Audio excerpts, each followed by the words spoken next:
Dans l'actualité de ce soir, sur les installations abritant la fibre optique en République gabonaise, le ministre de l'économie numérique est allé comprendre le fonctionnement du système numérique national. Je ne vous en dis pas plus. Suivez ce compte-rendu de Daniel Bouka et Guy Serge Desambeau. Première étape, le centre technique d'Ovando. Point stratégique car hébergeant l'administration et le secteur privé qui se ravitaillent en fibre optique.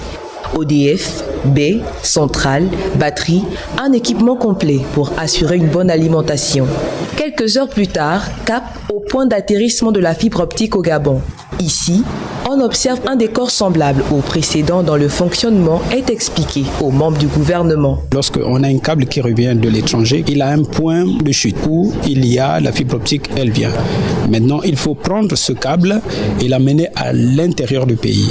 Et donc, lorsqu'on sort du point d'atterrissement, on va retrouver maintenant ce qu'on appelle dans notre jargon DCT, qui n'est que le diminutif de centre technique. C'est un lieu où on pousse encore le signal plus loin. Donc, ça se fait dans les 50 ou 60 km. Au mot du ministre, cette visite vient approfondir sa connaissance de l'écosystème général dont il a la charge pour mieux hisser le système numérique local. C'était une visite technique très enrichissante.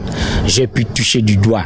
Et je sais de quoi on parle quand on est question des fibres optiques, de point d'atterrissement ou bien de point de présence. Et cela répond à l'exigence qu'a imposé le chef de l'État de réduire la fracture numérique en faisant en sorte que l'infrastructure soit en permanence, en bon état, 24 heures sur 24. Quant aux difficultés rencontrées au cours de leur travail énuméré dans cette présentation, Jean-Frédéric Bonza rassure. Investir dans le numérique, c'est contribuer à développer l'emploi qui a un impact positif sur la croissance économique d'un État.